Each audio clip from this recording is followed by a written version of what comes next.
the closing statements are kind of what we want to focus on. If there's anything to remember, like I guess in importance, it would be this part that I want you guys to be like the most confident in. And I just kind of want to elaborate on what I said earlier, that you don't have to have an objection to like close to be a good closer. I would consider myself a pretty good closer. Like I'm not the best, but what I've noticed is that like in most of my calls that I do feel confident in that I'm closing, I don't get a lot of rebuttals like at all, like I'm sorry, objections.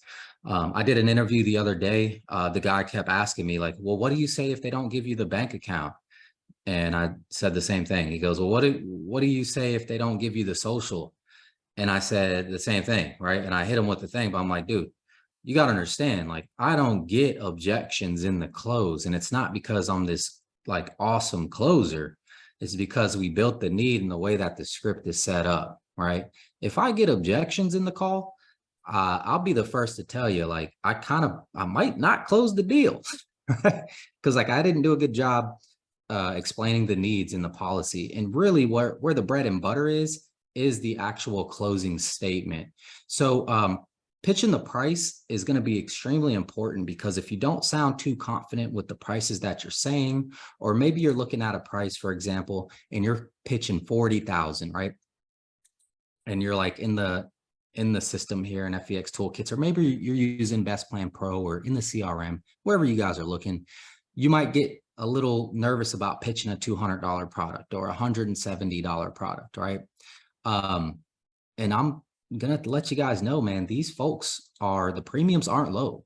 You know, the premiums are really not low. And I'm going to show you right here. Actually, in fact, this is just the sales months for August. Dude, our average premium size is 1,500, right? So if we do a little math here, I don't know how I'm talking about average case size right now. I think my ADD is like kicking in or something. Let's divide this by 12, but it's 129 bucks. That's $129 in premium every month. So you guys are literally closing deals that are on average 130 bucks a month. So just want to put that in perspective, guys.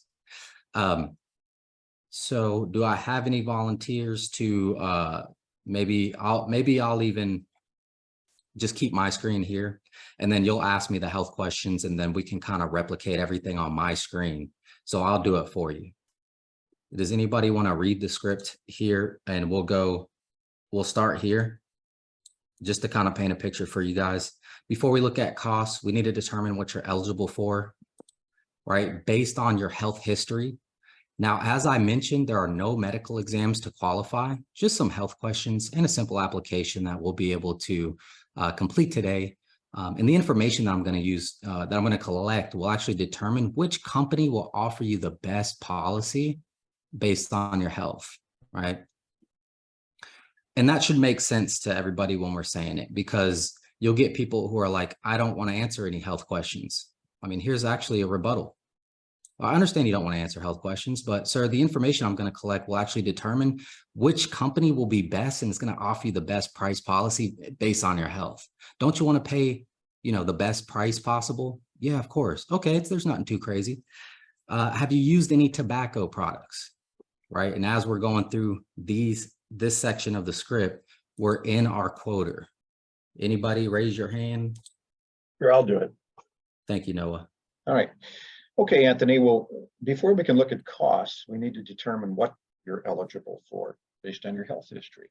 Now, as I mentioned, there are no medical exams to qualify, just some health questions and a simple application we can complete today to get you qualified. The information I'm going to collect will determine which company will offer you the best policy based on your health.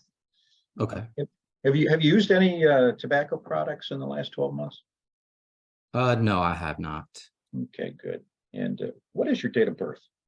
November 25, 1952. Good. How tall are you?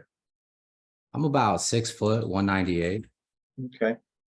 Are you taking any prescription medications, or been prescribed any that you might not be taking any longer? Yeah, actually, I got about 3 that I take. Some amlodipine. Okay. It's AML. And then I also take And what are you taking that amlodipine for? Great job, Noah. I take it for blood pressure, I believe. Okay. Is it controlled or uncontrolled, as far as you know? It is controlled. It is definitely Good. controlled. All right. And when were you prescribed this? How many years ago about? Probably about 5 years ago. Okay. So I'm just currently taking it, right, guys? So yeah, right. If they're just currently taking it, that's all. If you don't have to worry about the dates, I just want to throw that in there. All right. Perfect. And okay, I always put yes for that. Right. Perfect. And then the other medication that I'm taking is Prozac. Okay. All right. And so are you taking that for anxiety, Anthony? Exactly. Yeah. Okay, fine. Yeah. And I'm currently taking it. Okay. When do you remember when your doctor suggested you start taking that? Probably when I was like 55, like 20 years ago. Yeah. Okay. Fine. All right. And what was the third one? Do you remember? Yeah, the third one was Carvedilol. All right. And okay, so is that for the blood pressure, or have you had any other heart issues? I think it was for just the blood pressure, honestly. Okay, fine. I did have like congestive heart failure like 10 years ago. Okay, all right. Well, let's put that in there as a Perfect. Selection, because I want to be sure that the insurance company doesn't knock you out. All right. So, Yes. all right. So, all right. Now, are there any other, issues around your heart? Did you ever have a stroke? Do you have any stents or pacemaker, defibrillator, anything like that? No. Okay. Any cancer? Ever? No. No cancer. All right. Diabetes? No diabetes. Okay, good. Liver, kidney issues of any kind? Nope. How's your breathing? Any lung disorders, asthma, COPD? Nope. Pretty good. Pretty good. All right. Still all right. breathing.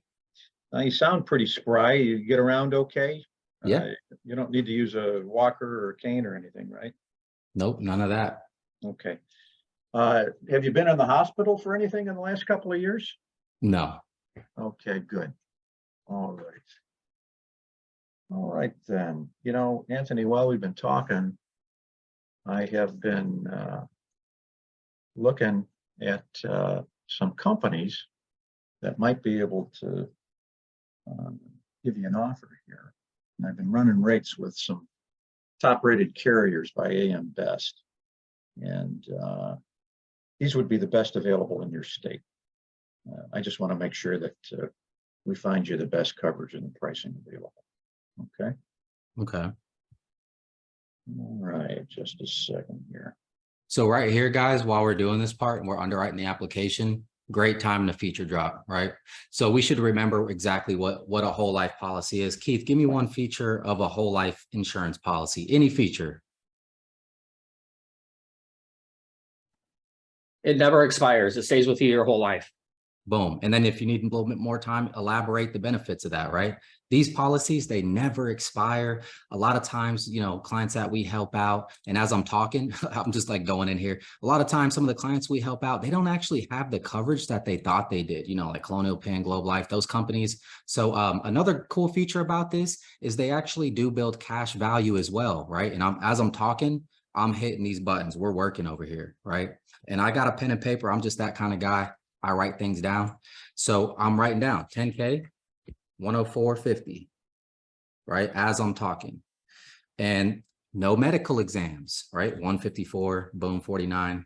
So as we rep through this kind of deal here, this kind of practice, use your spouse, right? You guys have kids or a spouse or brother, sister, friends, auntie, uncle, doesn't matter. Ask them for 20 minutes of their time, okay? And see if you can't get a couple reps in, just practice getting all three of these. If this kind of confuses you, because it confuses the heck out of me sometimes, I'll stay within the quota right here, and I'll just adjust this one amount for each one. For me, I don't know, I'm just OCD, I guess, or something, but I'd rather come up here and then hit 15,000, right? And that way, if they do need a quote that may be a little bit less than the 10,000 that you put in there, you can just do what you were already doing, right? So Noah, let's just say for time's sake here, we got 10K for 104. You know, you're more than likely going to go GTL with this. It's a graded policy. AMAM's a decline for congestive heart failure. Did everybody see that note as well down here? It'll tell you why they're not populating. So if you're leading with AMAM and you're wondering, dude, this isn't coming up. Well, it's because you've underwritten the policy the right way, and it shouldn't come up because it would be a decline and a waste of your time and their time. So if they've ever treated with carvedilol for congestive heart failure, it's an automatic decline. Here we have living legacy modified, right? This is just, you know, an ROP policy. Basically, this is Great Western is guaranteed issue, right? So the best plan here is going to be GTL, right? Let's go with the 10K. We'll just quote these, okay, Noah, on the quote screen here. So, and I messed it up, of course. I adopted a formula.